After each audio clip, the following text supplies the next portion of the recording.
Hello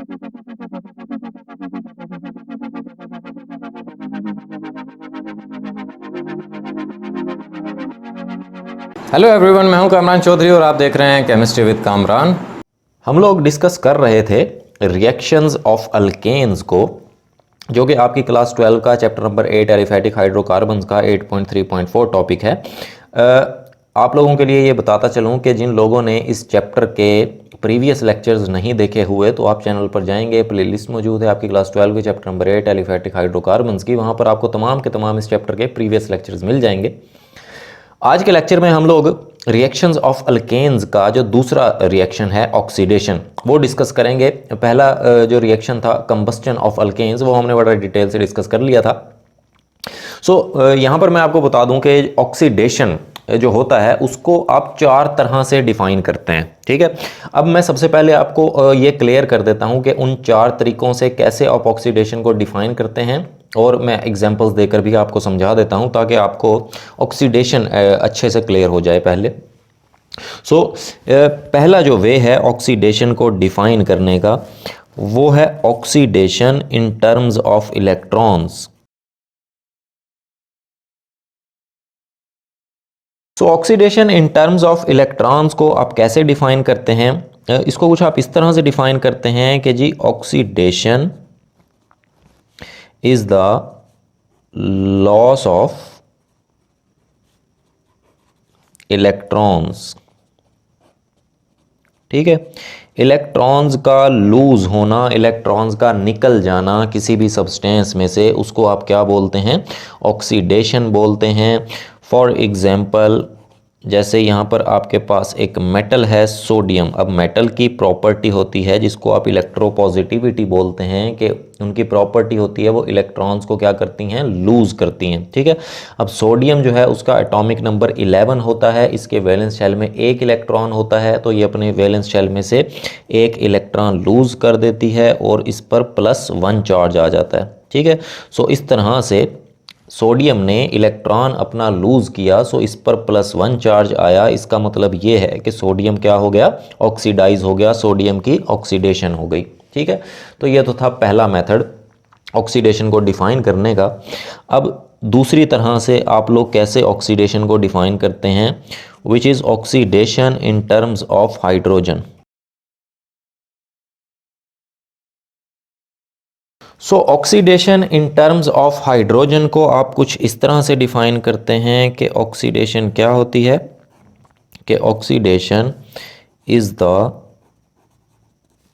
loss of hydrogen. Hydrogen का निकल जाना, हाइड्रोजन का रिमूवल, इसको भी आप लोग क्या बोलते हैं? ऑक्सीडेशन बोलते हैं। फॉर एग्ज़ाम्पल, यहाँ पे मैं एक इक्वेशन राइट करता हूँ, केमिकल इक्वेशन, फिर आपको समझाता हूँ कि कैसे ऑक्सीडेशन अक्कर हो रही है। ये मैंने आपके सामने एक इक्वेशन राइट की है, ठीक है।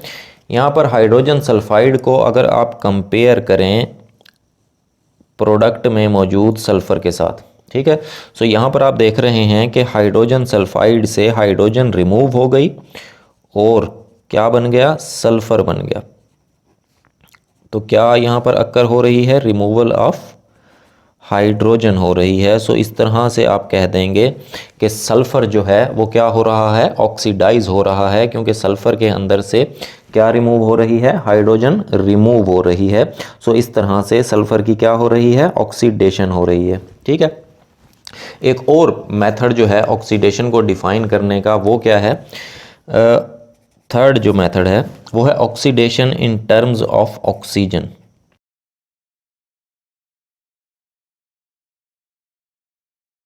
Oxidation in terms of oxygen को आप कैसे डिफाइन करते हैं? इसको कुछ आप इस तरह से डिफाइन करते हैं कि oxidation is the addition of oxygen. Oxygen का किसी भी सब्सटेंस में ऐड होना, इसको भी हम लोग क्या बोलते हैं? ऑक्सीडेशन बोलते हैं। फॉर एग्जांपल, यहाँ पे मैं आपके सामने एक इक्वेशन राइट करता हूँ। फॉर एग्जांपल, ये एक इक्वेशन है, ठीक है।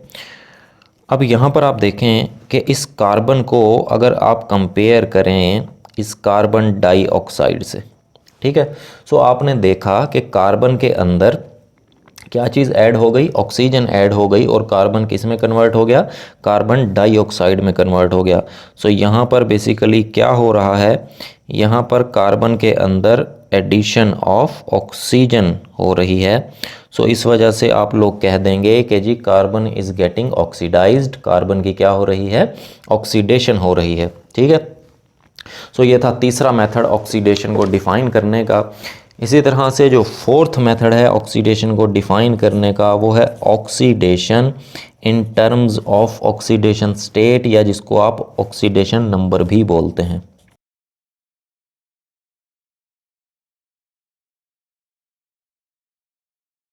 सो oxidation in terms of oxidation state या नंबर, आप कैसे डिफाइन करते हैं ऑक्सीडेशन को, कि जी oxidation is the increase in the oxidation state और नंबर ऑफ एन एलिमेंट। ठीक है जी, ऑक्सीडेशन क्या होती है कि ऑक्सीडेशन स्टेट या ऑक्सीडेशन नंबर का इंक्रीज हो जाना किसी भी एलिमेंट के एटम्स का, उसको हम लोग क्या बोलते हैं, ऑक्सीडेशन बोलते हैं इन टर्म्स ऑफ ऑक्सीडेशन स्टेट या ऑक्सीडेशन नंबर। ठीक है, अब ऑक्सीडेशन स्टेट या ऑक्सीडेशन नंबर क्या होता है, आप लोगों ने पढ़ा था क्लास 9 में चैप्टर नंबर 7 इलेक्ट्रोकेमिस्ट्री के चैप्टर में, कि ऑक्सीडेशन स्टेट या ऑक्सीडेशन नंबर क्या होता है, किसी भी आयन या मॉलिक्यूल में एलिमेंट्स के एटम्स पर जो चार्ज होता है उसको हम लोग क्या बोलते हैं, ऑक्सीडेशन स्टेट बोलते हैं, या उसको ऑक्सीडेशन नंबर बोलते हैं। ठीक है, अब यहां पर मैं एग्जांपल दे देता हूं आपको। फॉर एग्जांपल ये मैं एक इक्वेशन राइट करता हूं, ये मैंने इक्वेशन राइट की। अब इस इक्वेशन के अंदर जो एलिमेंट्स हैं, ठीक है, उन पर आपने सबसे पहले ऑक्सीडेशन स्टेट्स राइट करनी है। अब जो फ्री एलिमेंट्स होते हैं, मींस के जिन एलिमेंट्स का किसी दूसरे टाइप के एलिमेंट के साथ बॉन्ड नहीं होता, सो उनकी जो ऑक्सीडेशन स्टेट होती है वो क्या होती है, वो ज़ीरो होती है। तो यहाँ पर जिंक आपको एक फ्री एलिमेंट नज़र आ रहा है और हाइड्रोजन एक फ्री एलिमेंट नज़र आ रहा है, तो इस पर मैंने ऑक्सीडेशन स्टेट लगा दी 0। अब यहाँ पर HCl हाइड्रोजन की जो ऑक्सीडेशन स्टेट होती है वो +1, तो क्लोरीन की कितनी हो जाएगी, -1, ताकि ओवरऑल जो ऑक्सीडेशन स्टेट है वो कितनी हो जाए, 0 हो जाए। इसी तरह से क्लोरीन की -1 होती है, यहाँ पर आपको 2 क्लोरीन नज़र आ रहे हैं ZnCl2 में, तो 2 × -1 टोटल कितना हो गया, -2। एक जिंक है तो एक जिंक की आपको कितनी करनी पड़ेगी, +2 करनी पड़ेगी, ताकि ओवरऑल जो चार्ज है वो 0 हो जाए। ठीक है, न्यूट्रल हो जाए ये कंपाउंड। अब आप देखें, क्योंकि हम ऑक्सीडेशन को डिस्कस कर रहे हैं, जैसे मैंने अभी आपको बताया कि ऑक्सीडेशन क्या होती है, oxidation is the increase in the oxidation state. अब यहाँ पर आप कंपेयर करें, चेक करें कि किस एलिमेंट की ऑक्सीडेशन स्टेट जो है वो इंक्रीज़ हो रही है। यहाँ से आप देखें जिंक की जो ऑक्सीडेशन स्टेट है वो 0 से +2 में कन्वर्ट हो रही है, जो कि इंक्रीज़ हो रही है। ठीक है, सो जिंक की ऑक्सीडेशन स्टेट वो इंक्रीज़ हो रही है, सो इस वजह से जो जिंक है वो क्या हो रहा है, ऑक्सीडाइज हो रहा है, जिंक की क्या हो रही है, ऑक्सीडेशन हो रही है। ठीक है, अब हम आ जाते हैं ज़रा अपने रिएक्शन पर, जो कि है ऑक्सीडेशन ऑफ अल्केन्स। ठीक है, अब डिफरेंट कंडीशंस पर मीथेन की जो ऑक्सीडेशन है उससे हमें मुख्तलिफ प्रोडक्ट्स मिलते हैं। ठीक है, यहाँ पर हम जो एग्जाम्पल डिस्कस करने जा रहे हैं वो मीथेन की ऑक्सीडेशन की एग्जाम्पल डिस्कस करने जा रहे हैं। ठीक है, सो डिफरेंट कंडीशंस का क्या मतलब है। अब डिफरेंट कंडीशंस में हम सबसे पहले ले लेते हैं लिमिटेड सप्लाई ऑफ ऑक्सीजन या लिमिटेड सप्लाई ऑफ एयर। ठीक है, सो इसको मैं पहला पार्ट कर देता हूँ, जिसमें हम लोग कर रहे हैं इनकम्प्लीट कंबस्चन या incomplete oxidation of methane.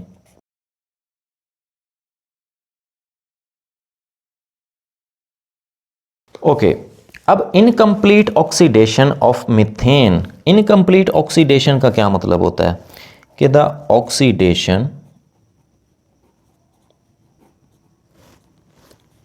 That occurs in a limited supply of oxygen or air and results in the formation of carbon monoxide and carbon black। ठीक है जी। इनकम्प्लीट ऑक्सीडेशन ऑफ मीथेन में हम लोग क्या कर रहे हैं, हम लोग लिमिटेड सप्लाई में ऑक्सीजन की, हमारे पास लिमिटेड सप्लाई है, मींस के एक्सेस ज़्यादा क्वांटिटी में अवेलेबल नहीं है ऑक्सीजन आपके पास या एयर। सो ऑक्सीजन का जो कि लिमिटेड सप्लाई में अवेलेबल है उसका हम रिएक्शन करवाते हैं मीथेन के साथ। सो आपको जो प्रोडक्ट्स देखने को मिलते हैं वो कौन कौन से प्रोडक्ट्स देखने को मिलते हैं, carbon monoxide, water and carbon black. ठीक है, अब कार्बन ब्लैक जो है कार्बन ही है बेसिकली सॉलिड फॉर्म में। ठीक है, लेकिन कार्बन ब्लैक हम स्पेशली इसलिए नाम देते हैं इसका कि वो कार्बन जो कि लिमिटेड सप्लाई ऑफ ऑक्सीजन की वजह से जो बनती है उसको हम लोग क्या बोलते हैं, कार्बन ब्लैक बोलते हैं। ठीक है, अब हम आ जाते हैं ज़रा इसके केमिकल रिएक्शन के ऊपर। सो इसकी एग्जांपल में हम लोग इसका केमिकल रिएक्शन देख लेते हैं।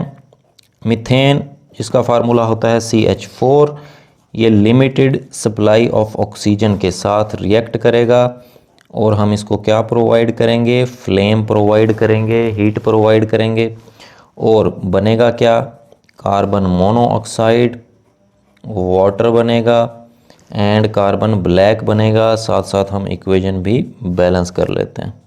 ठीक है, सो कुछ इस तरह के आपको प्रोडक्ट्स देखने को मिलेंगे। सो ये तो था reaction of methane in the limited supply of oxygen और एयर। ठीक है, अब हम कंडीशन को चेंज करते हैं। अब दूसरी कंडीशन क्या है, दूसरी कंडीशन में हम कुछ इस तरह से करते हैं कि हम मीथेन का जो रिएक्शन करवाते हैं ना वो in the presence of catalyst करवाते हैं। ठीक है, सो उस प्रोसेस को हम लोग क्या बोलते हैं, कैटालिटिक ऑक्सीडेशन। ठीक है, कर तो हम बेसिकली ऑक्सीडेशन ही रहे हैं but in the presence of catalyst. ठीक है, सो इस वजह से इसका नाम जो है वो हम क्या दे रहे हैं, कैटालिटिक ऑक्सीडेशन का। ठीक है, सो सबसे पहले मैं आपको यहाँ पर थोड़ा सा डिफाइन कर देता हूँ कि कैटालिटिक ऑक्सीडेशन होती क्या है, कैसे आप इसको डिफाइन करते हैं। ठीक है, सो कैटालिटिक ऑक्सीडेशन एक ऐसा प्रोसेस होता है, the process in which compounds are oxidized using catalyst।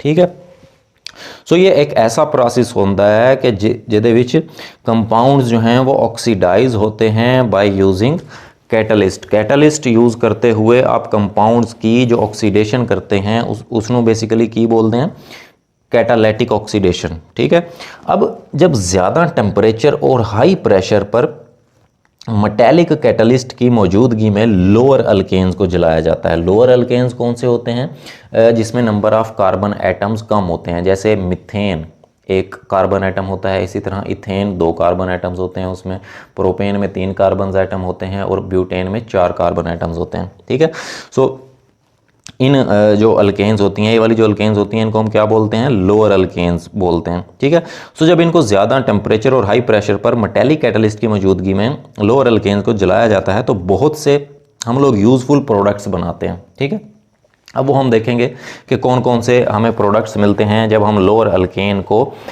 Metallic catalyst की मौजूदगी में क्या करते हैं, ऑक्सीडाइज करते हैं। ठीक है, सो उसकी हम एग्जांपल्स देख लेते हैं आप लोग। सो यहाँ पर हम ले रहे हैं मीथेन CH4, इसको हम लोग करवा रहे हैं रिएक्शन इसका विद नेसेंट ऑक्सीजन या एटॉमिक ऑक्सीजन। ठीक है, अब ये जो नेसेंट ऑक्सीजन या एटॉमिक ऑक्सीजन होती है, ये क्या होती है, बेसिकली जो फ्रेशली मेड ऑक्सीजन, जो नई नई बनती है किसी भी रिएक्शन के दौरान ऑक्सीजन, उसको हम लोग क्या बोलते हैं, नेसेंट ऑक्सीजन, जो कि एटॉमिक फॉर्म में होती है। ठीक है, ये इसको यूज़ करने का पर्पज़ ये होता है कि ये ज़्यादा रिएक्टिव होती है। ठीक है, अब यहाँ पर जो हम मेटालिक कैटलिस्ट यूज़ कर रहे हैं वो हम कॉपर यूज़ कर रहे हैं, और जैसे मैंने आपको बताया कि हाई टेम्परेचर और हाई प्रेशर रिक्वायर होता है इस रिएक्शन के लिए। सो 400 डिग्री सेल्सियस टेम्परेचर और 200 ATM क्या होता है, प्रेशर हम लोग प्रोवाइड करते हैं। सो प्रोडक्ट आपके पास क्या बनेगा, CH3OH, जिसको आप क्या बोलते हैं, मिथानॉल बोलते हैं, या इसी को आप लोग क्या बोलते हैं, मिथाइल अल्कोहल भी बोलते हैं। ठीक है, सो ये प्रोडक्ट बन गया। अब जब हमारे पास मिथाइल अल्कोहल बनी तो ये फर्दर ऑक्सीजन के साथ रिएक्ट करके एक और प्रोडक्ट बनाएगी। ठीक है, अब कंडीशंस सेम हैं, copper as a catalyst use कर रहे हैं और टेम्परेचर है 400 डिग्री सेल्सियस, प्रेशर है 200 ATM। ठीक है, अब जो प्रोडक्ट बनेगा फॉर्म अल्डिहाइड। ठीक है, प्लस वाटर बनेगा। ठीक है, इसको हम लोग क्या बोलते हैं, फॉर्म अल्डिहाइड।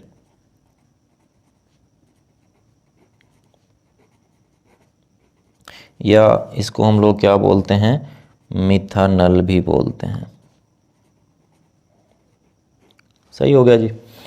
अब ये जो आपके पास प्रोडक्ट बना फॉर्मल्डिहाइड या मिथानल,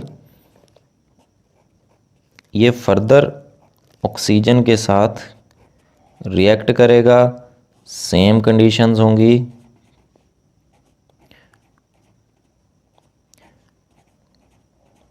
एंड जो प्रोडक्ट बनेगा आपके पास वो क्या बनेगा, वो कुछ इस तरह का प्रोडक्ट बनेगा। ये क्या है, इसको हम लोग बोलते हैं फॉर्मिक एसिड। ठीक है, या इसी का नाम क्या है, मिथानोइक एसिड।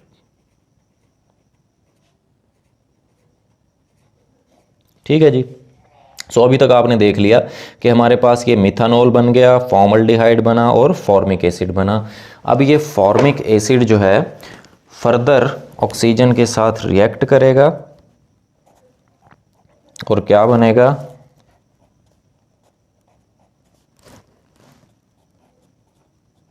सेम कंडीशंस होंगी। कॉपर जो है वो मेटालिक कैटलिस्ट है और यहाँ पर 400 डिग्री सेल्सियस टेम्परेचर और 200 ATM प्रेशर। सो बनेगा क्या at the end, carbon dioxide और वाटर बनेगा। ठीक है, सो आपने ये देख लिया कि जब हम अल्केन की ऑक्सीडेशन कर रहे हैं in the presence of metallic catalyst at high temperature and pressure पर, तब आपके पास ये डिफरेंट किस्म के प्रोडक्ट्स बन रहे हैं। ठीक है, सो अब आगे मैं आपको बता दूं कि एप्लीकेशंस ऑफ कैटालिटिक ऑक्सीडेशन, के कैटालिटिक ऑक्सीडेशन का क्या फ़ायदा होता है।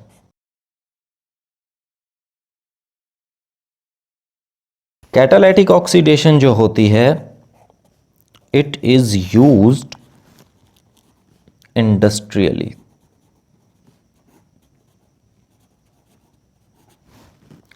To prepare